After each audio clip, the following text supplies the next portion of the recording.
شافعہ وموعظۃ شافعہ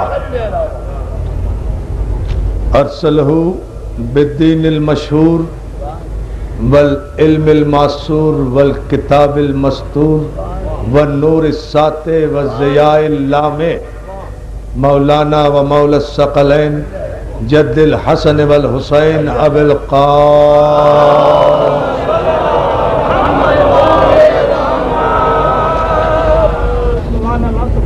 وآلہ الطیبین الطاہرین المعصومین المنتجبین المظلومین الذین اذهب اللہ عنہم الرجس وطہرہم تطہیرا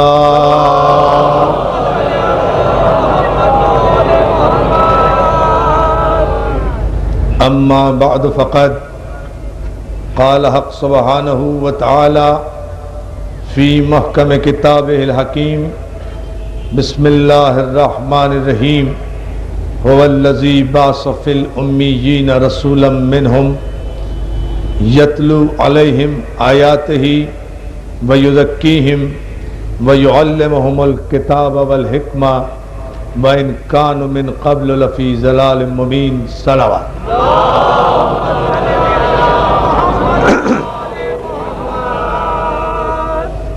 عزاداران مظلوم کربلا، ماتمداران سید الشہداء، پاک محرم ایسوسی ایشن کے زیر اہتمام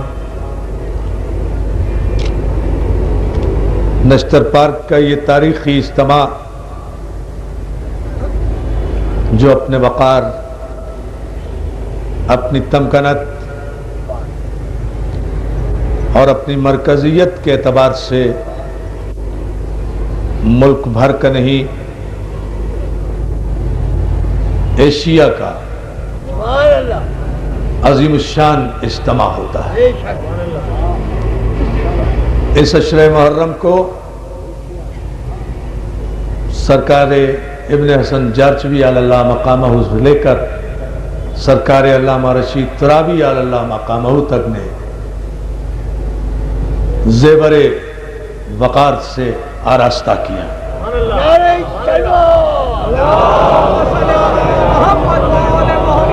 اور پھر ان کے لائق اور عقیل بیٹے سرکار علامہ عقیل ترابی نے اسے مزید زینت بخشی، اور پھر سرکار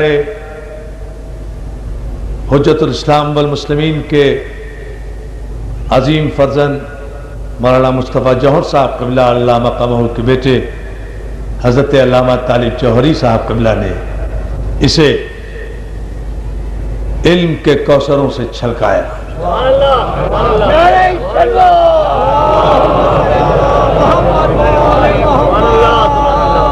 اور پھر خطیب العصر سرکار علامہ عباس کمیلی صاحب قبلہ نے اس عشرہ محرم کو اپنے پیغام حسینیت کے تبلیغ کا اعلیٰ ترین ادارہ قرار دیا، اور الحمدللہ اب اس مرتبہ یہ شرف، یہ سعادت، یہ ڈیوٹی، یہ فریضہ، یہ نوکری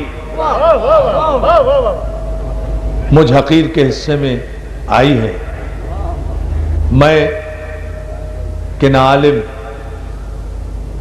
نہ مجتہد، نہ فقیہ، نہ خطیب، نہ ادیب، لیکن جہاں یہ تمام چیزیں ہیں کہ میں خطیب بھی نہیں ہوں، ادیب بھی نہیں ہوں، تو پھر اس منبر کی قسم میں کسی کا رقیب بھی نہیں ہوں۔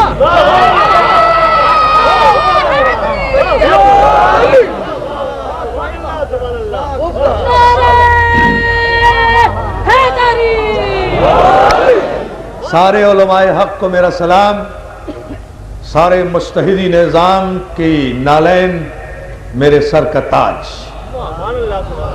اللہ ہمارے علماء حق کا سایہ ہمارے سروں پر سلامت رکھے، خصوصاً سرکار سید ابوالقاسم خوئی کا سایہ جو اس وقت سخت ترین حالات سے مقابلہ کرتے ہوئے سنت حبیب ابن مظاہر ادا کر رہے ہیں، خداوند عالم ان کا سایہ ہمارے سروں پر سلامت رکھے۔ عزیزان محترم، میں پاک محرم ایسوسی ایشن کے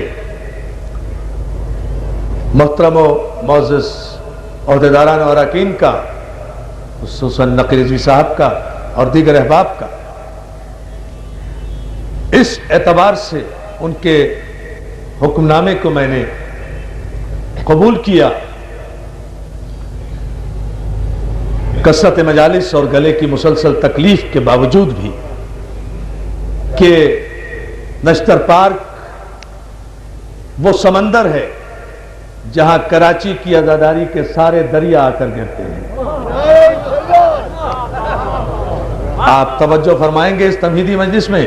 چند باتیں کہنا ہے مجھے، مجلس انشاءاللہ کل سے باقاعدہ شروع ہوگی، لیکن چند باتیں ابتدا میں اپنے نوجوان دوستوں کے لیے، اپنے بزرگوں کے لیے۔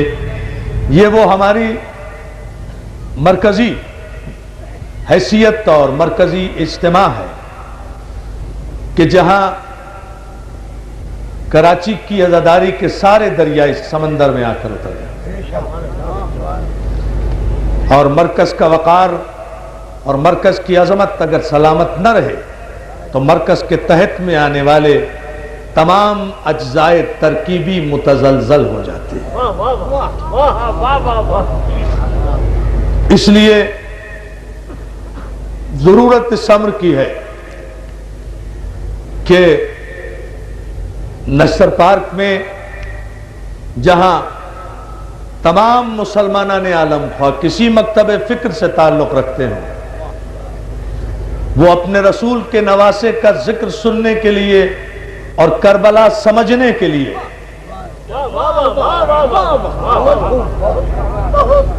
فرزند رسول کا ذکر سننے کے لیے اور کربلا سمجھنے کے لیے یہاں تشریف لاتے ہیں۔ کربلا سلامت رہے،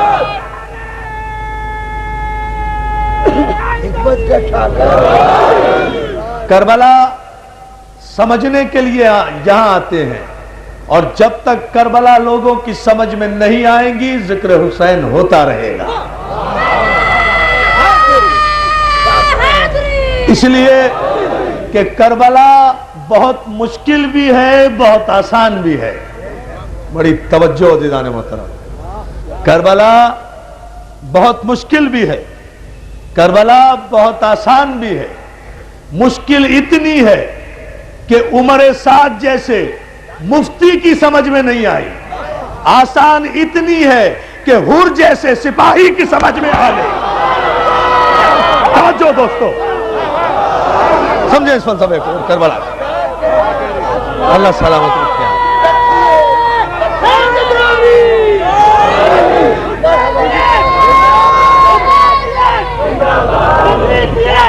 اللہ آپ کو سلامت رکھے۔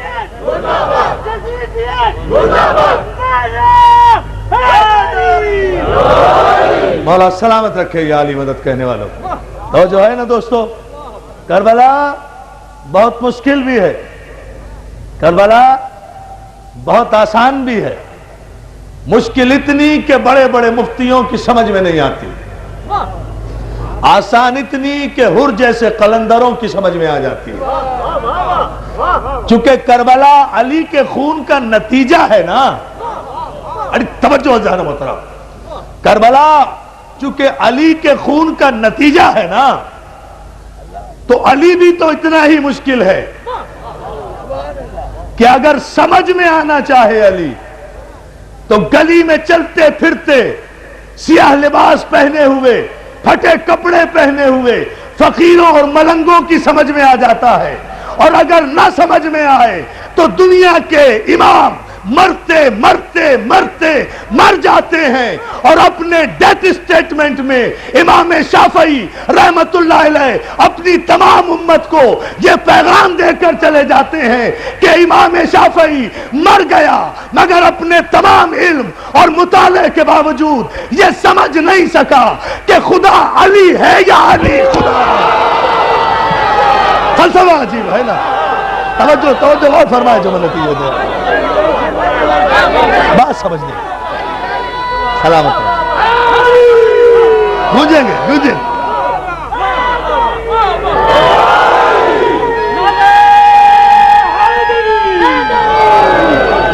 لیکن کربلا نام ہے معرفت قلب کا، کربلا نام ہے طہارت نفس کا، کربلا نام ہے بالیدگی فکر کا، کربلا نام ہے شرافت حسب نسب کا۔ پتہ نہیں آپ کیا سننے کے عادی ہیں، میں تو آپ کے ذہنوں اور سماعتوں کو ذرا سا آمادہ کر رہا ہوں آئندہ 9 مجالس کے لیے آج، اور آپ کو سلامت رکھے۔ کربلا نام ہے حسب نسب کی شرافت کا، کربلا نام ہے معراج علم کا، کربلا نام ہے نجات انسانیت کا، کربلا نام ہے شرافت ابدیت کا، کربلا نام ہے معراج سجدہ کا، کربلا نام ہے حق بندگی الہ کا، کربلا نام ہے بنائے لا الہ کا، کربلا نام ہے دین کا، کربلا نام ہے آدم سے لے کر عیسیٰ تک کی نبوتوں کے تاج کو عزتوں کے یاقوت عطا کرنے والے شریف خون کا۔ میں اس کی جزا کسی سے نہیں چاہتا سوائے مولا کے، جو جملہ میں نے دیا۔ کربلا نام ہے، سنو آغاز محرم اس طرح ہوگا، استقبال محرم یوں ہوگا، عنوان ہم یوں چھیڑیں گے، مگر یہ جملے میرے دوستو سن کر جاؤ تاکہ بات سمجھ میں آئے کہ ان 9 دنوں میں فاطمہ زہرا کی تائید سے ہمیں کہنا کیا ہے، علی کی مشکل کشائی سے ہم بھکاریوں کو کہنا کیا ہے، اور آپ کو سننا کیا ہے۔ ہماری کوئی حیثیت نہیں۔ کربلا نام ہے اس مقام بلند کا، اس مقام نہیں، میں جملہ کہنا جا رہا ہوں، پوری توجہ، آپ میرے لیے نئے نہیں ہے، میں آپ کے لیے نیا نہیں ہوں، مقام بدلا ہے، توجہ ہے نا۔ آپ تو مجھے ساڑھے کراچی میں سن رہے ہیں، آپ تو مجھے شام سے رات کے 12-1 بجے تک مسلسل سنتے رہیں گے کراچی میں، یہاں کے انشاءاللہ یہاں کے فوراً بعد آپ مجھے ابھی 8 بجے ماٹر روڈ میں سنیں گے، پھر آپ الموسن میں سنیں گے، پھر آپ رضویہ میں سنیں گے، جنچولی میں آپ سنیں گے، مسلسل انشاءاللہ جہاں تک مولا نے طاقت دی مجھے وہاں تک آپ سنتے جائیں گے۔ لیکن ذرا سا یہاں کے معیار کے مطابق چند باتیں جو عالم اسلام تک پیغام پہنچنے کے لیے ضروری ہے وہ میں بتانا چاہتا ہوں ابتدا میں۔ کربلا نام ہے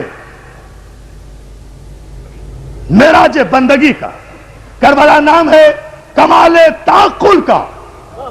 اب اگر کسی کو علامہ رشید ترابی یاد نہیں تو میں کیا کروں، میں نے تو جملہ کہا ہے۔ ہم اپنے محسنوں کو فراموش نہیں کیا کرتے، یہی تو ہماری قوم کی شرافت ہے۔ توجہ ہے نا اذان محترم۔ کربلا نام ہے معراج تعقل کا، کربلا نام ہے میزان عقل کا، کربلا نام ہے منتہا عشق کا، کربلا عقل اور عشق کا ایسا حسین امتزاج ہے کہ جہاں عشق آگ میں کود بھی پڑتا ہے اور عقل تماشا نہیں دیکھتی، تائید کرتی ہے، تائید کر۔ آپ نے غور ہی نہیں کیا اس جملے پر، صلوات بھیجے مل کر سارا مجمع، عقل تماشا نہیں دیکھتی۔ دیکھیں میں یہاں سے مہدی بھائی ایک گریز ہے، اس گریز کو آپ دیکھیں، میں علامہ اقبال کے اس مصرے پر میں نے نئے رخ سے ایک چیز نوجوانوں کی خدمت میں پیش کرنے کی کوشش کی ہے۔ یہ نہیں ہے عشق دیوانگی کا نام، عشق پاگل پن کا نام، عشق جنون کا نام، عشق حماقتوں کا نام، عشق بے وقوفیوں کا نام، عشق کچھ کہنے سے پہلے نہ سوچنے کا نام عشق مومن کو کافر. توجہ، عشق، دیوانگی، جنون. عشق، جس عشق کی تعریف دنیا کرتی ہے وہ عشق دیوانگی ہے، جنون ہے، وحشت ہے، بربریت ہے. اور جہاں یہ عشق ہو وہاں عقل کا گزر نہیں ہوتا، وہاں عقل تماشا دیکھا کرتی ہے. تو وہاں اقبال نے کہا تھا، اس دیوانگی کی عقل کو کہا تھا کہ بے خطر کود پڑا آتش نمرود میں عشق. عشق تو صحیح کودا تھا مگر عقل نمرود نابالغ تھی. توجہ ہے نا اجرام محترم، عقل نمرود. میں شریعت عرض کروں گا، عقل نمرود نابالغ تھی. عشق تو صحیح کودا تھا، آگ میں جان خلیل تو آتش تشین ہوئی تھی صحیح، لیکن عقل نمرود نابالغ تھی. اس کی ناقص عقل کا فیصلہ، بڑی توجہ، ایک تاریخی جملہ نوجوانوں تمہارے لیے دے دوں گا. عقل نمرود کا ناقص فیصلہ، اس کی ناقص عقل اور خبیث ذہنیت کا فیصلہ یہ تھا کہ شعلے میں نے بھڑکائے، آگ میں نے جلائی، 40 میل تک اس کی تپش میں نے پھیلائی، پرندہ پر نہیں مار سکتا. یہ اب خلیل جائے گا، جا کر بھسم ہو جائے گا. نمرودی عقل کا مالک تھا نا، نمرودی عقل کا مالک تھا، اتنا نمرودی عقل کا مالک تھا، اس لیے سمجھتا تھا کہ معصوم کو آگ جلا سکتی ہے. یہ اس کی عقل تھی نا، جو سمجھتا تھا کہ معصوم کو آگ جلا سکتی ہے، شعلے اسے بھسم کر سکتے ہیں. یہ اس کی عقل تھی. یہ ہماری عقل ہے حسینیوں کی، یہ اس کی بے وقوفی کی انتہا. یہ حسین کے صدقے میں ہم نوجوانوں کا کمال تعقل، یہ اس کی حماقت کی انتہا کہ وہ معصوم کو بھی آگ میں ڈال کر سمجھتا ہے کہ جل جائے گا. یہ ہماری عقل ہے کہ ہم معصوم کا ماتم انگاروں پہ کر کے اس یقین کا اظہار کرتے ہیں کہ نہیں جلیں گے، نہیں جلیں گے. وہ دیکھیں فلسفے دیکھتے چلے جائیں، ان فلسفوں کو سمجھیے.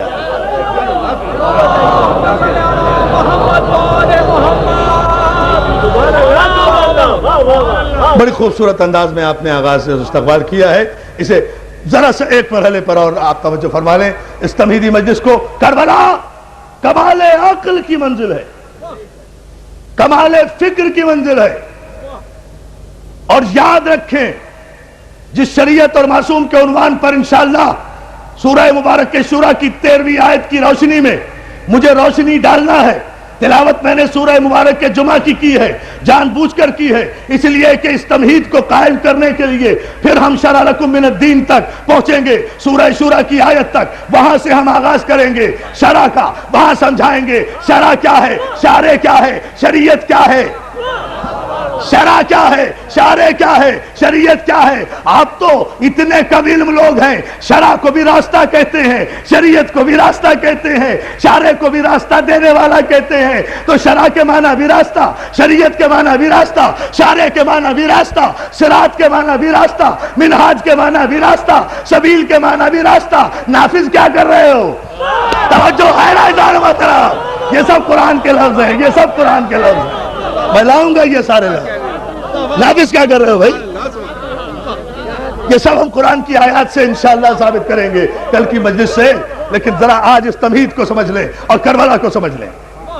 بہت آسان یہ شہادت کہے الفت میں قدم رکھنا ہے. لوگ آسان سمجھتے ہیں مسلمان ہونا. تقریروں سے مسلمان ہوتا ہے آدمی، خطبوں سے مسلمان ہوتا ہے آدمی. یہ شہادت کہے الفت میں قدم رکھنا ہے. اسلام میں داخل ہونے سے پہلے آزاد ہو، اسلام میں داخل ہونے کے بعد بندھے ہوئے ہو. اور نوٹ کریں میرا یہ جملہ، نوٹ کرنے والے، اس لیے کہ یہ اہم ترین جملہ ہے. جب تک اسلام سے باہر ہو، دائرہ اسلام سے آزاد ہو، جو چاہے کرو. لیکن اگر دائرہ شریعت میں آئے اتنے بند جاؤ گے کہ صبح آئینہ بھی نہ دیکھ سکو گے. پتہ نہیں کون سمجھائے اس جملے کو. اتنے بند جاؤ گے دائرہ شریعت میں آنے کے بعد کہ صبح آئینہ بھی نہیں دیکھ سکو گے. اس لیے یہ فلسفہ ہم سمجھائیں گے انشاءاللہ آئندہ مجالس پہ. آج تو صرف اس فکر کو سمجھ لیں کہ کوئی شریعت سمجھ میں نہیں آ سکتی جب تک کہ کربلا سمجھ میں نہ آئے. ابھی تک تو فکر انسان اس قدر بھی بالغ نظر نہیں ہوئی. ابھی تک تو تاریخ اسلام نے بچپن کی سرحدوں کو نہیں چھوڑا. نہیں، آپ نے غور نہیں کیا. ابھی تک تو تاریخ اسلام کے قاری نے اور پڑھنے والے نے فکری طور پر بچپن کی سرحدوں کو چھوڑا نہیں، آگے بڑھا نہیں. ابھی کربلا لوگوں کی سمجھ میں نہیں آئی. کربلا سمجھ میں نہیں آئی تو وہ شریعت کیسے سمجھ میں آئے گی جس کی بقا کے لیے کربلا بنی. کربلا بنی شریعت کی بقا کے لیے. کربلا تاج کی جنگ نہیں، تلوار کی جنگ نہیں، تخت کی جنگ نہیں. ایک جملہ دوں، آپ روئیے گا نہیں، بہت روئیں گے ہم، مگر روئیے گا نہیں. لیکن چونکہ تاریخ سے انٹرلنک کر رہا ہے جملہ، اس لیے میں کہے بغیر نہیں گزر سکتا، اس لیے معذرت چاہتا ہوں. بہت بات ہم کریں گے، بہت روئیں گے ہم انشاءاللہ. لیکن جملہ سن لیجئے کہ کربلا اگر تخت و تاج کی جنگ تھی تو تخت و تاج نے حسین کے سر کا مطالبہ کیا تھا. حسین کے سر قلم ہونے کے بعد جنگ ختم ہو جانا چاہیے تھی. یہ بات پردے تک کیوں گئی؟ یہ بات چادروں تک کیوں گئی؟ یہ بات خیموں تک کیوں گئی؟ بات کا جانا یہ بتاتا ہے کہ یہ تخت کی جنگ نہیں تھی، یہ تاج کی جنگ نہیں تھی. صلوات بھیج دیں محمد و آل محمد پر. And this is a message from this place. حضور توضیح دے. اس جملے کو ہلکا نہ سمجھیے گا عزیزان محترم. بہت بڑی بات اور بڑی ذمہ داری سے مجھے احساس ہے کہ میں کہاں بیٹھ کر کہہ رہا ہوں. اس لیے میرے دوست اس پر خاص توجہ فرمائیں کہ پھر بات سر حسین سے آگے کیوں بڑھی؟ جس سے مطالبہ تھا وہ تو گیا تمہاری نظر میں.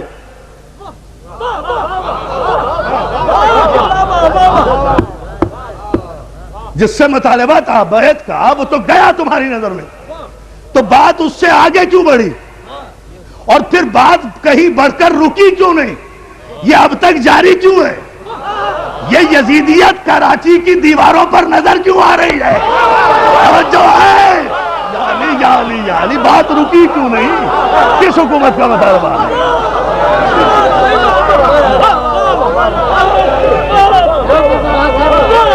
پوری طاقت و توانائی سے. آپ کو پتا ہے دوستو،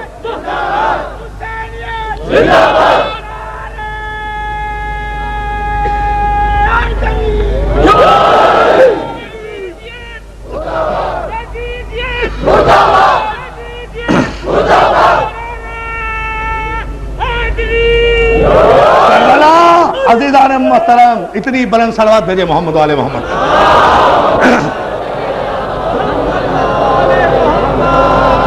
کربلا کے اس فکر کو، اس پس منظر کو سمجھیے تاکہ بات سمجھ میں آئے.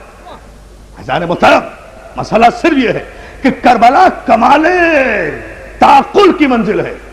یہاں دیوانگی کے عالم میں کچھ نہیں ہوا. Karbala is not an accident, Karbala is not an incident. Karbala کوئی ٹریجڈی بھی نہیں ہے.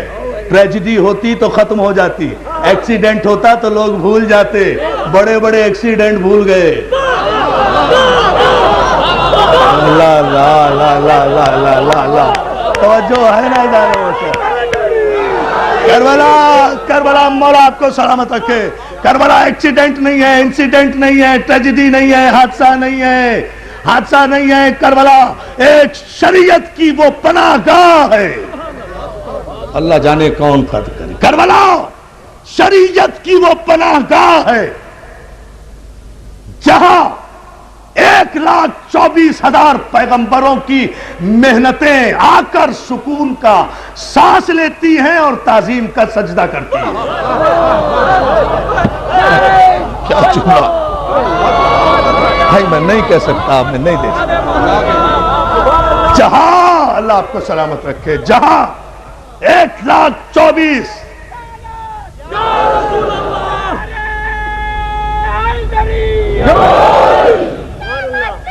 کربلا جیو بیٹا جیو.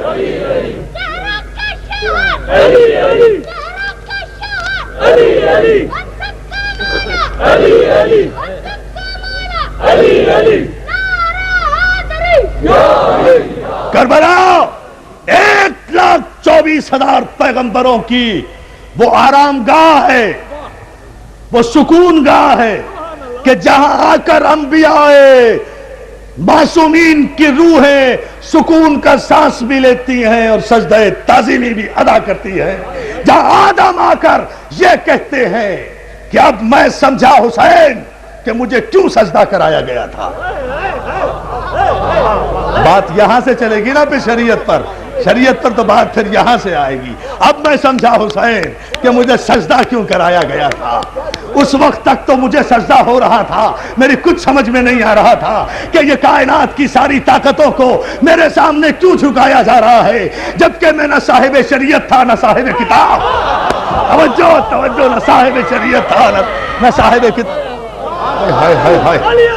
اندازہ تو فرمائیے نا، یہاں آدم آ کر کہتے ہیں، دوستو یہ ذہن میں رہے، یہ کنٹینیوٹی تک بالکل ذہن ایسوسیٹ رہے 9 دن تک آپ کا، اس میں گیپ نہیں ہونا چاہیے، ذہنی فاصلہ نہیں ہونا چاہیے، ایک لمحے کے لیے بھی ذہنی فاصلہ ہو جائے اگر خطیب میں اور سامع میں تو بات کہیں سے کہیں چلی جاتی ہے، اور میں اس کا عادی نہیں ہوں، میں سروں سے گزرنے کا عادی نہیں ہوں، میں مومنین کے دلوں سے گزرنے کا عادی ہوں۔ توجہ ہے نا عزیزان محترم، اس لیے اس منزل فکر پر میں تفصیل میں نہیں جانا چاہتا، لیکن اشارہ کرتا ہوا گزروں گا، کل تفصیلات عرض کروں گا۔ جہاں آدم یہ سوچ رہے ہیں کہ حسین اب میں سمجھا کہ مجھے سجدہ کرایا کیوں گیا تھا، یہ کائنات کی ساری طاقتوں کو میرے سامنے جھکایا کیوں گیا تھا، جبکہ میں نہ رسول تھا نہ صاحب شریعت تھا نہ صاحب کتاب تھا، بلکہ کلیئر کٹ تو نبی بھی نہیں تھا۔ بڑی احتیاط سے جملہ کہا ہے، کلیئر کٹ تو نبی بھی نہیں تھا، خلیفۃ اللہ تھا۔ یہ کیوں ایسا ہوا، یہ کیوں ایسا ہوا، یہ کس منزل پر ایسا ہوا، لیکن نہیں سمجھ میں آ رہا تھا۔ میں نے اطاعت الہی میں فرشتوں کا سجدہ بھی قبول کر لیا، جو وہ کہتا رہا میں کرتا رہا، اس لیے کہ اس کا منتخب تھا، اور اس کے منتخب کی شان ہی یہ ہوتی ہے کہ جو وہ کہے اس کا منتخب وہی کرتا ہے، تو جو اس کے کہنے پر زندگی گزارے اسی کو شریعت میں نبی کہتے ہیں، اسی کو معصوم کہتے ہیں، اسی کو امام صلوات بھیجے نا، اسی کو شریعت میں جو اس کے کہنے پر، جو اس کے کہنے پر، جو اس کے کہنے پر۔ توجہ ہے نا، یہ ایک منزل اور ذرا سی آپ غور فرما لیں۔ آدم اس کربلا میں آ کر سوچ رہے ہیں کہ اب پتا چل رہا ہے کہ مفہوم سجدہ کیا تھا، مقصد سجدہ کیا۔ ابھی تو شریعت کا کوئی کانسیپٹ بھی نہیں ہے بھائی، منزل اول پر تو شریعت کا کوئی فلسفہ بھی سامنے نہیں آیا، ابھی تو حلت و حرمت کے مسئلے بھی نہیں آئے۔ دنیاوی اعتبار سے بھائی عالم ملک ہے، سارا عالم فرشتگان ہے، عالم ملکوت سارے فرشتے ہیں، فرشتوں میں حلت اور حرمت کا کوئی مسئلہ ہی نہیں ہے۔ وہاں ایمان بھی دائمی ہے، پاکیزگی بھی دائمی ہے، طہارت بھی دائمی ہے، نہ فرشتوں پر فرشتوں کو توجہ ہے نا، جو سجدے میں ہے وہ سجدے میں ہے، جو رکوع میں ہے وہ رکوع میں ہے، جو قیام میں ہے وہ قیام میں ہے، جو قعود میں ہے وہ قعود میں ہے۔ ہزاروں برس سے جو سجدے میں پڑے آ رہے تھے ان سب کے سجدے چھڑوا کر ایک سجدہ کہہ کر کرایا گیا، ایک سجدہ کہہ، صلوات بھیجے تو پھر عرض کر رہا ہوں، ایک سجدہ کہہ کر کرایا گیا۔ اللہ آپ کو سلامت رکھے، تاحت نظر مولا چشم بد سے محفوظ رکھے۔ اس تاریخی اجتماع کو، اس جملے پر آپ ایک مرحلہ اور توجہ فرما لیں عزیزان محترم، اور یہ وہ منزل فکر ہے کہ ابھی تو شریعت کا کوئی مسئلہ ہی درپیش نہیں ہوا، ابھی تو صرف آدم تخلیق کیے جا رہے ہیں، آدم خلقت کے مرحلے میں ہے، مجھے ان تفصیل میں نہیں جانا، ابھی تو صرف آدم تخلیق کے مرحلے میں ہے، ابھی تو مٹی اور پانی سے یہ بنایا جا رہا ہے، ابھی تو یہ مجسمہ تیار ہو رہا ہے، ابھی تو یہ بہت توجہ سنوارا بھی نہیں گیا، بہت ابھی تو یہ سنوارا بھی نہیں گیا، ابھی تو کہا جا رہا ہے وَإِذْ قَالَ رَبُّكَ لِلْمَلَائِكَةِ إِنِّي خَالِقٌ بَشَرٌ مِّن طِينٍ فَإِذَا سَوَّيْتُهُ وَنَفَخْتُ فِيهِ مِن رُّوحِي فَقَعُوا لَهُ سَاجِدِينَ۔ اور اللہ نے بہت توجہ، بڑی توجہ پورے مجمع کی، اور عالم اسلام متوجہ ہو قرآنی آیت کے اس ترجمے پر جو متفقہ ہے، مولانا اشرف علی تھانوی سے لے کر مولانا مودودی تک اور مولانا مودودی سے لے کر مولانا احمد رضا خان بریلوی رحمۃ اللہ علیہ تک سب متفق ہیں جس ترجمے پر ان کا حوالہ دے کر عرض کر رہا ہوں. سب نے کہا وَإِذْ قَالَ رَبُّكَ لِلْمَلَائِكَةِ إِنِّي خَالِقٌ بَشَرٌ مِّن طِينٍ. اللہ نے فرشتوں سے کہا اللہ نے کہا براہ راست کہ میں مٹی سے ایک بشر بنا رہا ہوں. مٹی سے بشر نہیں غور کیا نہیں. خاموش نہ ہوا کریں جہاں کوئی علمی مرحلہ آیا کرے. قرآن میں جتنا تدبر کرو گے اتنا لطف آئے گا. یہ ساری خرابیاں ہی امت کے درمیان اس لیے پیدا ہوئی ہیں کہ قرآن میں تدبر نہیں کرتے, جھٹ پٹ سے فیصلے کر لیتے ہیں. توجہ ہے نا؟ ورنہ ہر مسئلے کا حل قرآن میں موجود ہے. قرآن کو قیامت تک جانا ہے. اسی لیے قرآن میں سوالی آیتیں بھی ہیں, جوابی آیتیں بھی ہیں, اجمالی آیتیں بھی ہیں, مختصر آیتیں بھی ہیں, تفصیلی آیتیں بھی ہیں.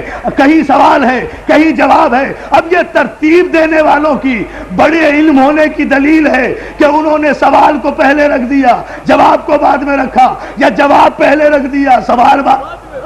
توجہ ہے نا اذان محترم؟ ان آیتوں کی بھی ہم تلاوت کریں گے. آپ صلوات میرے محمد و آل محمد پر یہ بھی بتائیں گے. ورنہ آپ کو بڑی بڑی خوبصورتیاں قرآن میں نظر آئیں گی. جوابی آیت پہلے, سوال بعد میں. عجیب بات ہے, کوئی بات ہے. سوال پہلے جواب بعد میں, یہ ہونا چاہیے نا. جیسا سوال کسی نے کیا ویسا جواب آیا. لیکن دیکھتے جائیں آپ, جوابی آیت کہیں ہوگی, سوالی آیت کہیں ہوگی, مکی کہیں ہوگی, مدنی کہیں ہوگی, محکم کہیں ہوگی, متشابہ کہیں ہوگی, ناسخ کہیں ہوگی, منسوخ کہیں ہوگی, اجمال کہیں ہوگا, تفصیل کہیں ہوگا. اسی لیے تو یہ سب توجہ, یہ عزیزان محترم یہ عجیب منزل ہے. آپ اس لفظ پہ غور کریں. میں کل اس کی تشریح کروں گا, اس بحث کو ابھی چھیڑنا نہیں چاہ رہا, لیکن دامن وقت کی وجہ سے اس مرحلے پر آپ تھوڑی سی توجہ فرما لیں کہ اللہ نے فرشتوں سے 2 لفظ کہے ہیں. واقعہ آپ کا سنا ہوا ہے, متعدد بار سنا ہوگا. میں ان 2 لفظوں پہ بحث کروں گا آج کی مجلس کی حد تک. صرف دونوں باتیں کہی گئی ہیں. پورے مجمع کی توجہ اہل علم کی. نوجوان دوست تو کو یقیناً ذہنی طور پہ زحمت ہوگی آیتوں کی اس بحث میں, لیکن نتیجہ جب آئے گا تو بڑا خوبصورت آئے گا انشاءاللہ. اور ویسے بھی یہ مجلسیں تو ہمیں رزق علم فراہم کرتی ہیں نا, ہے نا. ہم ان مجلسوں سے رزق علم لینے کے لیے آتے ہیں.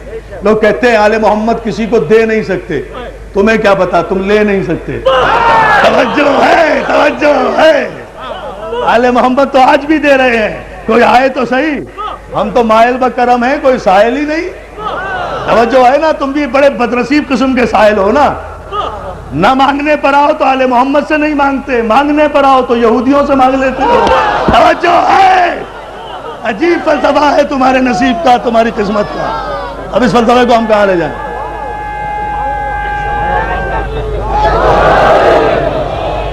نہیں دوستو, یہ بکھرا نعرہ نہیں. یہاں سے وہاں تک پورا مجمع پوری طاقت و توانائی سے ایک ہی نعرہ لگا. ایک ہی نعرہ, پورا مجمع, سب پر واجب. ہاں, پتہ تو چلے کئی نشتر پارک میں علی کے دیوانے بیٹھے ہیں, محمد آل محمد کے. یا علی اللہ سلامت رکھے. توجہ ہے نا دوستو, یہ ہے وہ منزل فکر. اسی معراج سماعت پر میں لانا چاہتا تھا, مگر ان 2 لفظوں پر میں آپ حضرات کی بسط ادب توجہ چاہوں گا. اور وہ یہ ہے عزیزان محترم کہ 2 لفظ قرآن میں استعمال ہوئے ہیں. دونوں قرآنی لفظ ہیں. حدیث نہیں پڑھوں گا, روایت نہیں پڑھوں گا. اور تمام مسلمان بھائی متوجہ ہوں اور پھر مجھے سوال کرنے کا حق دیں. سوال کرنے کا حق دیں گے مسلمان بھائی تو کروں گا, نہیں دیں گے سوال نہیں کروں گا. مگر پہلے آیت کے یہ 2 لفظ سن لیں, کیونکہ قرآن سب کے لیے حجت ہے. قرآن سب کے لیے حجت ہے. اب کیا کروں, قرآن اور علی کا ساتھ ہی ایسا ہے. قرآن سب کے لیے حجت ہے. قرآن بھی آیا, قرآن سب کے لیے حجت ہے. حالانکہ توریت کے بعد آیا, زبور کے بعد آیا, انجیل کے بعد آیا, سب سے آخر میں آیا, مگر سب کے لیے حجت. علی یا علی یا علی یا علی. مولا انہیں متوجہ کر دے. سلامت رہے آپ. قرآن بہت خوبصورت ادا ہے. اس لیے کہ قرآن سب کے لیے حجت، سب کے لیے برہان، سب کے لیے محکم، پوری امت مسلمہ کے لیے قرآن روشنی، قرآن چراغ، قرآن ہدایت، قرآن صراط مستقیم، قرآن بنیان المرصوص، قرآن دین، قرآن ایمان، اور قرآن دین و ایمان۔ یہ سارے جملے کہنے کے بعد قرآن آنکھوں کا نور، دل کا سرور، صرف چومنے کے لیے نہیں، صرف سر پہ رکھنے کے لیے نہیں، صرف جھوٹی قسمیں کھانے کے لیے نہیں، صرف گلے میں ڈالنے کے لیے نہیں۔ قرآن ہدایت ہے تاریکیوں میں، روشنی ہے اندھیروں میں۔ قرآن تاریکیوں میں ہدایت ہے، روشنی ہے اندھیروں میں۔ یہ وہ چراغ ہے جس کی لو کبھی مدھم نہیں پڑتی، یہ وہ دریا ہے جس سے جتنے بھی پیاسے سیراب ہوں اس کا پانی نہ کم ہوتا ہے نہ خشک ہوتا ہے۔ یہ وہ علم ہے جو حاصل کرنے سے گھٹتا نہیں۔ اور یاد رکھو، کسی غلط فہمی میں نہ رہنا، قرآن کی یہ تعریف نہ میں نے کی نہ تم نے کی، قرآن کی یہ تعریف اس نے کی تھی جسے وارث قرآن نے کہا تھا کہ قرآن علی کے ساتھ ہے، علی قرآن، اور کہیں نہیں ہے یہ قرآن کی تعریف، یہ لفظ کو دے نہیں سکتا۔ اور جو ہے دوستوں، پوری طاقت سے حیدری، یہ ہے منزل۔ اللہ آپ کو سلامت رکھے۔ بھائی دوستو، جب تک علی کی محبت اور علی کی محبت و ولایت پورا مجمع اوڑ نہ لے، تب تک علی کے ذکر کا فائدہ کیا؟ اس لیے میں اس منزل پر، منزل تشکر پر، یہ دو جملے کہوں گا اور ان جملوں پر توجہ، اور یہی سے گفتگو ہم کل سے مسلسل کریں گے شریعت پر۔ اور اس مرحلے پر آپ ایک لمحہ اور غور فرما لیں کہ اللہ نے فرشتوں سے کہا کیا؟ دو لفظ کہے ہیں۔ عالم اسلام متوجہ ہو، تمام مسلمان بھائی، دو لفظ کہے، میں بشر بنا رہا ہوں مٹی سے۔ بشر کا لفظ بھی استعمال کیا، مٹی کا لفظ بھی استعمال کیا۔ حفاظ قرآن بھی یہاں موجود ہیں ماشاءاللہ، حافظان قرآن بھی موجود ہیں، قاریان قرآن بھی موجود ہیں، قرآن فہم حضرات بھی موجود ہیں، سب موجود ہیں۔ میں صرف دو لفظوں پر بات کرنا چاہتا ہوں، اور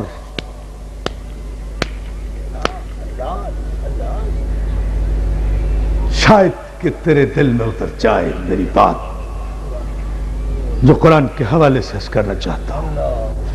یہ وہ منزل ہے جو عطا مولا سے آتی ہے۔ آپ پتہ نہیں کیا سوچ رہے ہوں گے، what I am feeling, I am feeling, and what I am feeling, I am giving you. I am not going to restore it for tomorrow. کچھ نہیں روکنا کل کے لیے مجھے۔ علی کے ذکر میں بخل نہیں کرنا چاہیے۔ بخل وہ کرے جس کا یہ ایمان نہ ہو کہ علی کل نہیں دے سکتا۔ توجہ ہے نا جانے محترم، کل نہیں دے سکتا۔ سنیں تم کیا،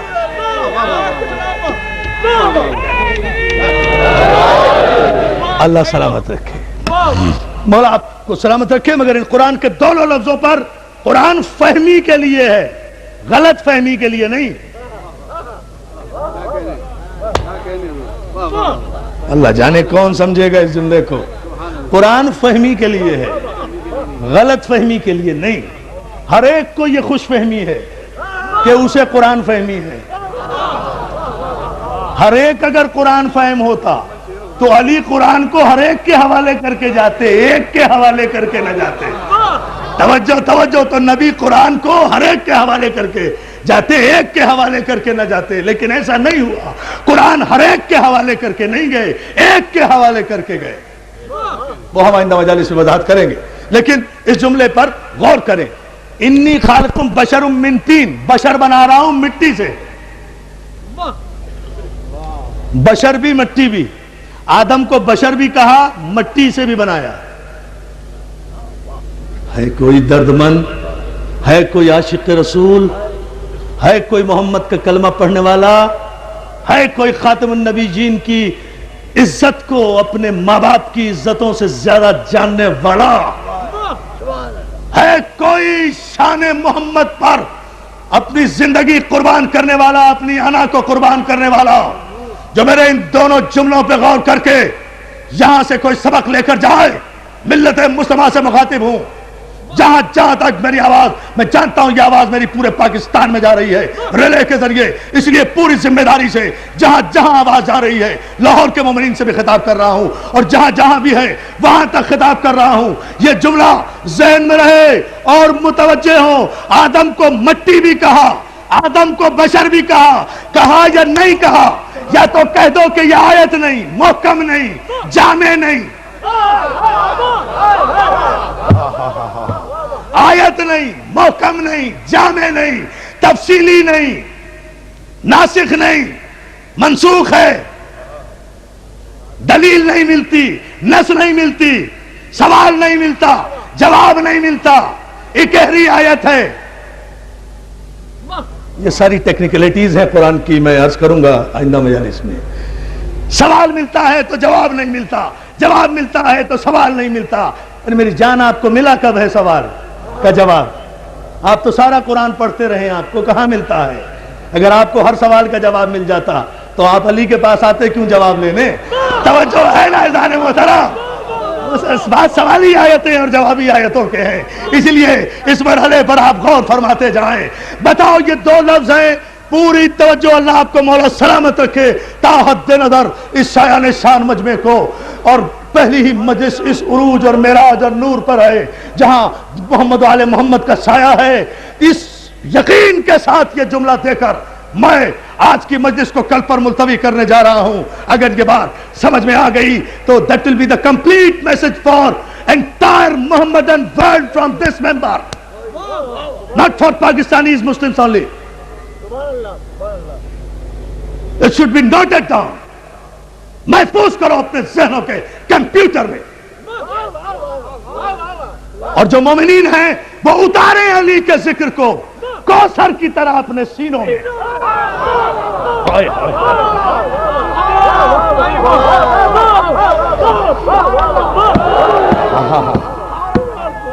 سنیں، میں یہ دو لفظ لے کر بارگاہ رسالت میں نذران عقیدت پورے پاکستان کے مسلمانوں کی طرف سے بارگاہ رسالت میں نذران عقیدت پیش کر رہا ہوں، تمام سنی شیعہ بھائیوں کی طرف سے بارگاہ رسول اللہ میں، اس لیے کہ اگر رسول کی عزت نہیں تو پھر کوئی عزت دار نہیں ہے۔ سب کی عزتیں میرے نبی کی جوتیوں کا صدقہ ہے۔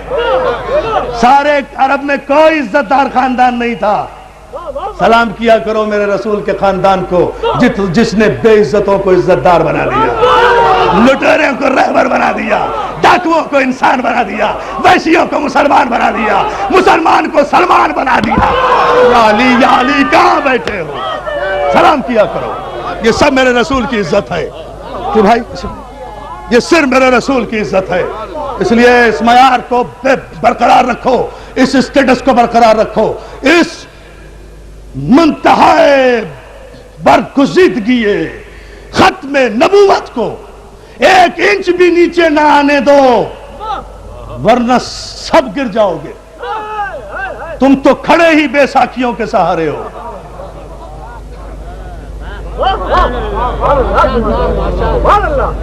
پتہ نہیں یہ جملہ کہاں تک جائے گا۔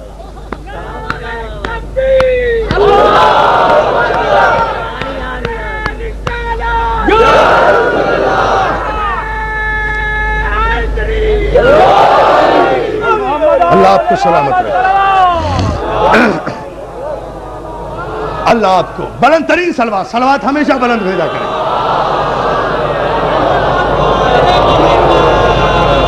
یہ وہ نعمت ہے جو صرف محمد و آل محمد کے لیے خدا نے مخصوص کی۔ قاتل بھی اگر آل محمد کو قتل کر کے نماز پڑھ رہا ہے تو اسے درود بھیجنا پڑے گا، ورنہ نماز ہی نہیں ہوگی۔ کتنا دیوانہ قاتل ہے، قتل بھی کر رہا ہے، آل محمد کی سلامتی کی دعا بھی کر رہا ہے۔ اب اندازہ تو فرمائیے نا، اتنے بدنصیب قاتل آپ نے دیکھے ہیں کہیں؟ خیر، یہ میں آگے چل کر، یہ مسائل کی بات ہے، لیکن بات اشارتاً محفوظ ہوتی جائے ہمارے تمام نشریاتی اداروں میں بھی کہ ہم ان مجالس میں کہتے کیا ہیں۔ دیکھیں، دو لفظ استعمال کیے گئے بھائی قرآن میں، دو لفظ، بشر بھی، تین بھی۔ آدم کو مٹی سے بھی بنایا اور بشر بھی کہا، آدم کو مٹی سے بھی بنایا، بشر بھی کہا. یعنی پہلے تو قرآن نے یہ معیار قائم کر دیا کہ بشر صرف وہ ہوگا جو مٹی سے بنے، جو مٹی کا بیٹا ہو وہ بشر ہوگا. کہاں بیٹھے ہو؟ عرفان ادھر عبدی بول رہا ہے میرے دوستو.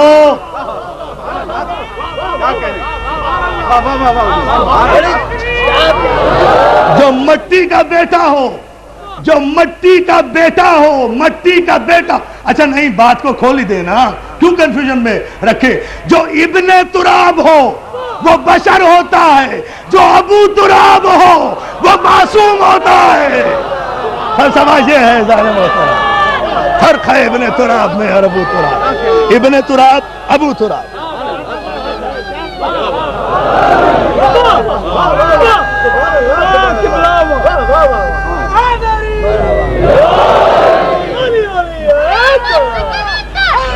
غور کریں بیٹا، بس یہ وہ منزل فکر ہے بیٹا، دامن وقت کو جائز نہیں. اس لیے ذرا سا مجھے اور مرحلے طے کرنے ہیں. سیلاب کی طرح قرآن کی آیتیں فضائل آل محمد لے کر ذہن میں آ رہی ہیں، دامن وقت چھوٹا پڑ جاتا ہے. اور دوسرے بھی مرحلے ہیں لیکن انشاءاللہ عرض کریں گے. مولا نے اگر مدد کی اس منزل پر اور ذرا سی توجہ فرمائیں. بشر بھی، بشر کون؟ جو مٹی سے بنے. خدا نے جسے بشر کہا نا، اس کے لیے پہلے بتا دیا کہ بشر مٹی سے بنا رہا ہوں، بشر مٹی سے بنا رہا ہوں، بشر مٹی سے بنا رہا ہوں. ارے مولا، بشر بنا رہا ہوں. وَإِذْ قَالَ رَبُّكَ لِلْمَلَائِكَةِ إِنِّي خَالِقٌ بَشَرٌ مِنْ طِينٍ. بشر بنا رہا ہوں مٹی سے. ابھی یہ مٹی ہے، جو مٹی سے بنے وہ بشر ہے. مجھے تعجب ہوتا ہے انہی لفظوں پر کہ قرآن کی ان آیتوں میں امت تدبر کیوں نہیں کرتی، تعقل کیوں نہیں کرتی، تفکر کیوں نہیں کرتی. جس آدم کو خدا نے بشر بھی کہا، مٹی بھی کہا، اس آدم کو نہ کوئی بشر کہتا ہے نہ اپنے جیسا کہتا ہے. اور جس محمد عربی کو خدا نے 47 آیتوں میں نور کہہ کر بلایا، اسے بشر بھی کہتے ہو، اپنے جیسا بھی کہتے ہو. آئیے نا اور باتیں کیجئے 47 آیتوں. اللہ بھائی صاحب،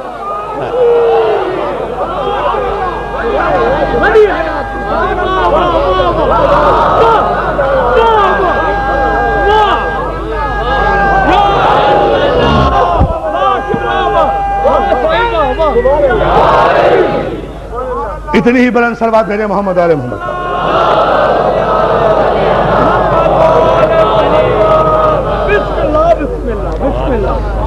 بہت شکر گزار ہوں آپ کی توجہات پر، آپ کے ذوق سماعت پر، کہ آپ نے جس انداز سے میری حوصلہ افزائی کی. یہ کمال یہ نہیں ہے کہ جس آدم کو بشر بھی کہا جا رہا ہے، کلیئر کٹ قرآن میں مٹی سے بھی بنایا جا رہا ہے، ایک روایت دکھا دو اسے کسی نے بشر کہا ہو یا اپنے جیسا کہا ہو.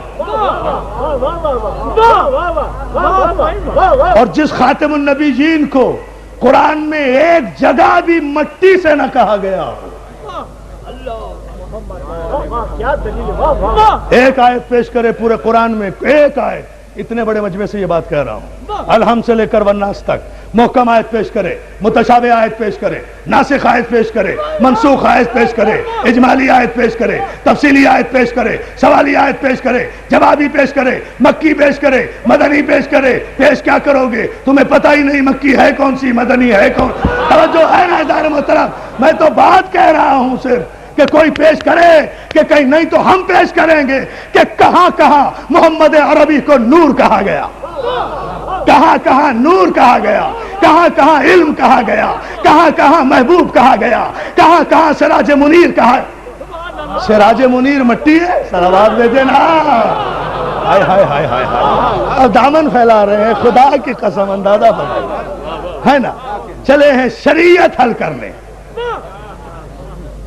شریعت اس کی جو خاتم النبیین ہے، جو خلاصہ ہے 1.25 لاکھ انبیاء کی محنتوں کا. دعا کریں اللہ آپ کو سلامت رکھے. عزیزان محترم، یہ وہ منزل فکر ہے. ایک مقام پر تو کوئی پیش کرے کہ کہاں کہا گیا بشر رسول کو وما محمد، یعنی انکار تو ہے، خبردار، وما محمد الا رسول، یہ محمد تو ہے ہی نہیں، یہ تو رسول ہی رسول ہے. خبردار، اسے محمد نہ سمجھنا، اسے نہ عبداللہ کا بیٹا سمجھنا، نہ عبد المطلب کا پوتا سمجھنا، نہ ہاشم کا چاند سمجھنا، نہ اپنا رشتہ دار سمجھنا. یہ محمد نہیں ہے، یہ رسول ہی رسول ہے. اٹھے تب رسول، بیٹھے تب رسول، جاگے تب رسول، سوئے تب رسول، سلو کرے تب رسول، جنگ کرے تب رسول، کسی کو لائے تب رسول، کسی کو اٹھائے تب رسول، کسی کو کعبے سے لائے تب رسول، کسی کو چادر میں لے تب رسول، کسی کو کاندھے پہ بٹھائے تب رسول، کسی کو علم دے تب رسول، کسی سے علم لے تب رسول. رسول بتاؤ کہاں بشر کہا گیا ہے؟ وما محمد الا رسول کہاں کہا گیا ہے؟ آدم کو کہا گیا یہ مٹی سے بنایا گیا. تمہیں کہا گیا کہ خبردار ما کان محمد ابا احد من رجالکم ولکن رسول اللہ وخاتم النبیین. سورہ مبارک احزاب کی میں ارشاد ہوا 33واں سورہ قرآن مجید کا، جہاں ارشاد ہو رہا ہے ما کان محمد ابا احد من رجالکم. محمد تم مردوں میں سے کسی کے باپ نہیں ہے. اندازہ فرمائیے، محمد تم مردوں میں سے کسی کے باپ نہیں ہیں، یہ اللہ کے رسول ہیں، خاتم النبیین ہیں. بس خبردار، باپ بھی نہ سمجھنا انہیں. کیا سن رہے ہیں آپ؟ باپ بھی نہ سمجھنا انہیں. یہ رتبہ نہ دینا ان کو جو اپنے باپ کو دیتے ہو. یعنی قرآن تو منع کر رہا ہے کہ باپ جیسا رتبہ بھی نہ دینا. آپ بھائی بنانے پہ آمادہ. اللہ اللہ اللہ اللہ توجہ بھائی، میں قرآن پڑھ رہا ہوں، دیکھتے چلے جائیں. مجھے بتائیے کہاں مٹی کہا گیا، کہاں بشر کہا گیا، کہاں آگ سے بنے، کہاں مٹی سے بنے، کہاں ہوا سے بنے، کہاں پانی سے بنے، کہاں عناصر اربعہ کا ذکر ہے محمد کے لیے؟ قرآن تو پکار کر کہہ رہا ہے قد جاءکم من اللہ نور و کتاب مبین. بے شک اللہ کی طرف سے تمہاری طرف ایک نور آیا، بشر نہیں آیا. And that will be detailed tomorrow, not today. میں صرف آیتوں کے اشارے کر رہا ہوں. قد جاءکم من اللہ نور و کتاب مبین. آیا تمہاری طرف اللہ کی جانب سے ایک نور. ایک نور، ایک بشر نہیں، ایک بھائی نہیں، ایک بڑا بھائی نہیں، ایک مکی نہیں، ایک مدنی نہیں، ایک عربی نہیں، ایک عجمی نہیں، ایک نور اور ایک روشن کتاب. پہلے نور آیا پھر کتاب آئی، پہلے چراغ آیا پھر کتاب آئی. پہلے پڑھانے والا آیا پھر پڑھنے والا آیا. منزل فکر کو دیکھیں آپ عزیزان محترم. قد جاءکم من اللہ نور و کتاب مبین. نور بھی آیا، روشن کتاب بھی آئی. پھر سورہ رحمان میں ارشاد ہوا جہاں اس کے علم پر گواہی دی گئی. تم آج تک کیوں نہیں قرآن میں تدبر کر پائے؟ مقام رسالت کو کیوں نہیں پہچان پائے؟ الرحمن علم القرآن خلق الانسان علمہ البیان. رحمان وہ ہے کہ جس نے پہلے علم دیا پھر محمد کو پیدا کیا. پہلے علم دیا. ہے کوئی ماں جو ایسا لال پیدا کرے جو پہلے عالم ہو پھر پیدا ہو؟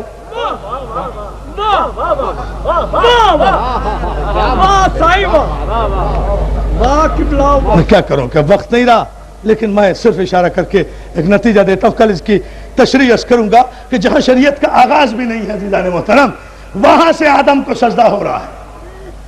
کیوں ہو رہا ہے؟ کس بیک گراؤنڈ میں ہو رہا ہے؟ کس پس منظر میں ہو رہا ہے؟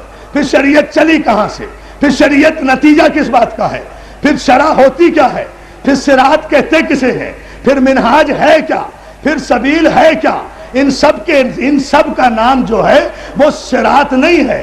ان سب کا نام جو ہے وہ اسٹریٹ لائن نہیں ہے. ان سب کا نام جو ہے وہ سپر ہائی وے نہیں ہے. اللہ کا راستہ جو ہے جب صراط کہا تو کچھ اور ہے، جب سبیل کہا تو کچھ اور ہے، جب منہاج کہا تو کچھ اور ہے، جب شرع کہا تو کچھ اور ہے۔ اور میرے امام نے، امام رضا علیہ السلام، شہنشاہ خراسان نے کیا فلسفہ حل کرایا ہے، میں صرف آج اشارہ کر رہا ہوں، کل عرض کروں گا۔ میرے امام فرماتے ہیں کہ قرآن مجید میں یاد رکھو، اس کے ظاہری لفظوں پر نہ جاؤ، ہر لفظ کا ایک باطن ہے، پھر باطن کا باطن ہے، پھر ہر صفت اپنے موصوف تک پہنچ کر معنی دیتی ہے۔ نہیں غور کیا آپ نے؟ نہ کریں، کل کریں گے، گھبرانے کی کیا بات تھی؟ یہ امام کا قول ہے۔ اب اس سے تو میں سرسری نہیں کروں گا، یہ کل عرض کر دیں گے انشاءاللہ۔ ہر صفت اپنے موصوف پر پہنچ کر معنی دیتی ہے، یعنی قرآن میں ایک ہی لفظ اچھوں کے لیے بھی استعمال ہوا، بروں کے لیے بھی استعمال ہوا، لیکن جو لفظ ایک ہی لفظ ہے جو بروں کے لیے استعمال ہوا وہ بروں پر پہنچ کر معنی دے گا، اور وہی برا لفظ جب اچھوں پر پہنچ جائے تو وہ برا اچھا ہو جاتا ہے۔ یہی تو اچھے کی اچھائی ہے کہ برے کو اچھا بنا دے، کافر کو مسلمان بنا دے، مسلمان کو سلمان بنا دے، یزیدی کو حور بنا دے، بے زر کو ابو ذر بنا دے، بے پر و پرواز کو لال شہباز بنا دے۔ یہی تو اچھوں کی اچھائی ہے، یہی تو اچھوں کی اچھائی ہے، جو قسمتیں بدلیں، جو تقدیریں بدلیں، یہی سنت رسول ہے۔ کیا خیال ہے عالم اسلام کا کہ سنت رسول کیا ہے، شریعت معصوم کیا ہے؟ معصوم کی شریعت کیا کافر کو مسلمان بنانے آئی تھی یا مسلمان کو کافر بنانے؟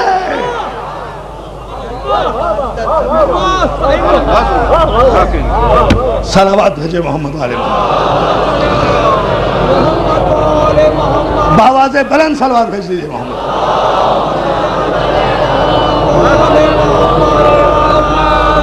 یاد رکھو، قرآن میں تدبر کرو، قرآن میں تفکر کرو، قرآن میں فکر کرو۔ قرآن تحقل کے لیے ہے، ایک ایک آیت اپنے معنی خود بتائے گی، آیت تفسیر بن جائے گی، آیت تصویر بن جائے گی۔ شریعت کی چاروں آیتیں قرآن میں موجود ہیں، اور یاد رکھو شریعت کے معنی صرف وہ شریعت جو دین اسلام کے قوانین پر مشتمل ہو، باقی کوئی قانون شریعت نہیں کہلا سکتا، چاہے کہیں بھی پاس ہو۔ اللہ اللہ اللہ۔ شریعت صرف ان قوانین کا مجموعہ ہے جو معصوم کے ذریعے سے معصوم کے پاس آئے، اور پھر معصوم اسے اپنے لب معصوم سے ادا کر کے، اپنے کردار کا لباس پہنا کر، تلوار کے بغیر، تخت کے بغیر، پارلیمنٹ کے بغیر، 2/3 میجورٹی کے بغیر، امینڈمنٹ کے بغیر اس شریعت کو دل میں اتار دے، اسے شریعت دین اسلام کہتے ہیں، ورنہ اور کوئی شریعت نہیں ہے۔ قرآن کی روح سے بات قرآن کی ہوگی تو پھر یہی ہوگا۔ مسئلہ یہ ہے، شریعت یہ نہیں کہ کون کلمہ پڑھتا ہے، شریعت یہ نہیں کہ کون نماز پڑھتا ہے، شریعت یہ نہیں کہ کون حج کرتا ہے، شریعت یہ نہیں کہ کون قیام و قعود کرتا ہے، شریعت یہ نہیں کہ کون عبادت کو رسم کے طور پر ادا کرتا ہے۔ شریعت یہ ہے کہ ان حدود و قیود کے اندر کون رہتا ہے اور باہر کون نکل جاتا ہے۔ اس کے لیے اب پھر آیتوں کے انبار ہیں، یہ میں پھر عرض کروں گا کل کی مجلس میں انشاءاللہ۔ کون نکل جاتا ہے اور کب نکل جاتا ہے اور اسے پتہ بھی نہیں چلتا۔ اس لیے دوستو، اس جملے پر گفتگو کو اختتامی مرحلے پر انشاءاللہ ہم لا رہے ہیں، التوا کے مرحلے پر کل انشاءاللہ آپ کی خدمت میں پیش کریں گے۔ مولا آپ کو سلامت رکھے، اسی اتحاد و اتفاق و محبت و اخوت کے ساتھ ہمیں یہ 10 دن حسینیت کے گزارنے ہیں۔ یہ 10 دن کے لیے ہم 355 راتیں اور دن کاٹتے ہیں تو یہ 10 دن آتے ہیں، اس کا انتظار ہم کرتے ہیں۔ ہم نہیں چاہیں گے کہ یہ دشمنوں کی نظر بد ان پر لگے، ہم نہیں چاہیں گے ہم کچھ ہمارے ذہن کے کسی گوشے میں ان 10 دنوں میں سوائے حسین کے کچھ نہیں ہوتا، حسین ہی حسین ہوتا ہے، حسین ہی حسین ہوتا ہے۔ دوستو، یہ مجالس رسم نہیں ہے، فریضہ ہے۔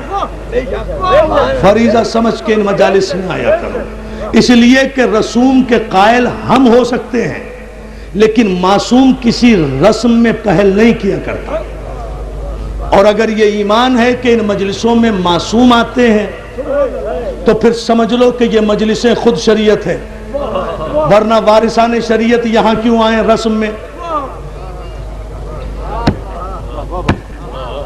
پتہ نہیں آپ نے اس فلسفے پہ غور کیا ہے یا نہیں۔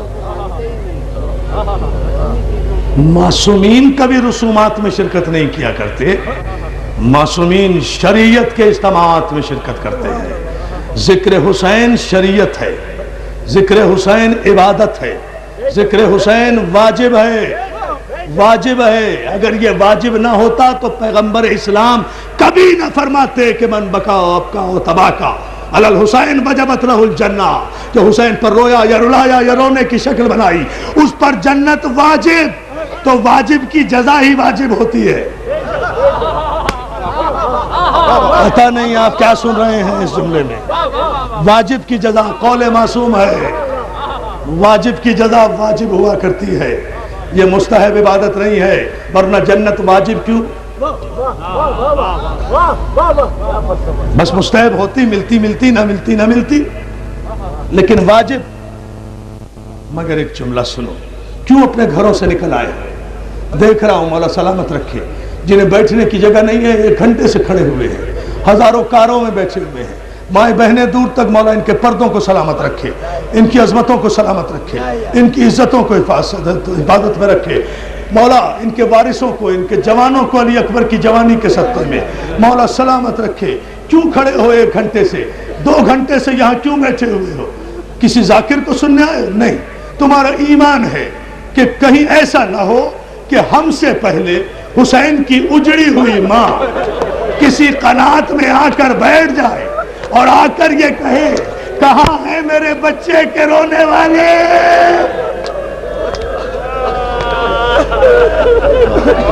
جزاک اللہ، بڑا استقبال کیا آپ نے۔ کہاں ہیں میرے لال کا ماتم کرنے والے؟ کہاں ہے؟ میں نے زحمت تمام کی، آپ نے استقبال ہی عجیب کر لیا۔ کہاں ہے میرے بچے کا ماتم کرنے والے؟ اس لیے آپ پہلے ادب کے ساتھ مجلسوں میں پہنچ جاتے ہیں۔ علامہ دربندی کہتے ہیں اسرار شہادت میں کہ جب محرم کا چاند طلوع ہوتا ہے تو ایک بی بی شام کی قبر سے اٹھتی ہے۔ سمجھ گئے؟ جزاک اللہ، جزاک اللہ، جزاک اللہ، کیا ماتم کر رہے ہیں آپ؟ تو ایک بی بی شام کی قبر سے اٹھتی ہے اور جنت البقیع کی ٹوٹی ہوئی قبر پہ آ کر کہتی ہے اماں چلو میرے بھائی کے ماتمدار اکٹھے ہو گئے، اماں عزادار آ گئے، اماں مجھے رونے نہیں دیا۔ جزاک اللہ، جزاک اللہ، مولا آپ کو کوئی غم نہ دے سوائے غم حسین کے۔ کیا پرسہ آپ دے رہے ہیں؟ یہ رونا ہماری شریعت ہے، یہ رونا ہماری عبادت ہے، یہ عشق کربلا والوں کی امانت ہے جو ہم معصومہ کے سپرد کر رہے ہیں۔ آج 1 محرم ہے عزاداروں، عزا خانے سج گئے ہیں، درگاہیں سج گئی ہیں، سیاہ لباس پہن لیے ہیں۔ اب 10 دن تک ہم پر ہر خوشی حرام ہے، ہم اپنے گھر میں کوئی خوشی نہیں کریں گے، اپنے بچوں کو پیار بھی نہیں کرتے، انہیں کالے کرتے پہنا کر ماں کو اگر بچوں پہ پیار بھی آتا ہے تو بچوں کے سینے پر ہاتھ مار کے کہتی ہے ہائے رباب تیرے اصغر کا بڑا ارمان۔ جزاک اللہ، جزاک اللہ، ماتم کرو نا عزاداروں، کچھ پڑھنے کی ضرورت نہیں ہے۔ رباب تیری اجڑی ہوئی گود کا بڑا ارمان ہے، بڑا ارمان ہے۔ عزاداروں ایک جملہ سن لو، حسین روضہ رسول پر آئے، آ کر کہا نانا شریعت خطرے میں ہے۔ نانا شریعت خطرے میں ہے، نانا ظاہر ہے شریعت معصوم کی ہے، تو کسی گناہگار کو تڑپنے کی ضرورت نہیں ہے، تیرا معصوم بیٹا جا رہا ہے۔ نانا ہجرت آپ نے بھی کی تھی، ہجرت میں بھی کر رہا ہوں، مگر آپ نے کی تھی دین پھیلانے کے لیے ہجرت، اس لیے واپس آ گئے۔ میں جا رہا ہوں دین بچانے کے لیے۔ جہاں شریعت ہے وہاں دین ہے، قرآن میں جہاں شریعت ہے وہاں دین ہے۔ میں بتاؤں گا عزیزان محترم، نانا میں آپ گئے تھے دین پھیلانے کے لیے، میں جا رہا ہوں دین بچانے کے لیے۔ نانا جنگل میں دل کے ٹکڑوں کی بستی بسائے گا، نانا حسین اپنا مدینے میں آئے گا۔ نانا خدا حافظ یہ کہہ کر ماں کی قبر پہ آئے، آ کر کہا اماں سلام۔ مختصر کیا میں نے، 2 جملے سن لیجئے، مجلس ختم کر دوں گا۔ اماں آپ سے اور کچھ نہیں کہنا، اماں حسین جا رہا ہے، اماں دعا کرنا کہ کربلا میں حسین شریعت کو بچانے میں ثابت قدم رہے، تیرے باپ کی شریعت کا سوال ہے۔ اماں دعا کرنا کہ جب 54 برس کی عمر میں 18 برس کے کڑیل جوان کا لاشا اٹھاؤں، حسین کے پیروں میں لرزش نہ آئے۔ جب ننھی سی قبر بناؤں، حسین کے پیروں میں لرزش نہ آئے۔ جب قاسم کی لاش کے ٹکڑوں کو عبا کے دامن میں ڈالوں، ماتم نہیں کرتے عزاداروں؟ اماں میرے پیروں میں لغزش نہ آئے۔ عزاداروں حسین نے اتنا جملہ کہا، قبر فاطمہ سے آواز آئی، حسین حسین میں نے تجھے چکیاں پیس کے پالا ہے۔ حسین تو کیا سمجھتا ہے تو مدینہ چھوڑے گا فاطمہ قبر میں رہے گی؟ کیا سن رہے ہو عزاداروں؟ تو مدینہ چھوڑے گا فاطمہ قبر میں رہے گی؟ ارے تو مدینہ چھوڑے گا، میں قبر چھوڑوں گی، تو مکے پہنچے گا، تیری ماں مکے پہنچے گی، تو حج کو عمرے سے تبدیل کرے گا، میں مکہ چھوڑوں گی۔ حسین فرق اتنا ہوگا، تو کربلا کی طرف چلا جائے گا، میں چند دن پہلے کوفے کی طرف چلی جاؤں گی، تاکہ مسلم کا مادہ اپنے مسلم کا، اپنے مسلم بن عقیل کا، اپنے مسلم بن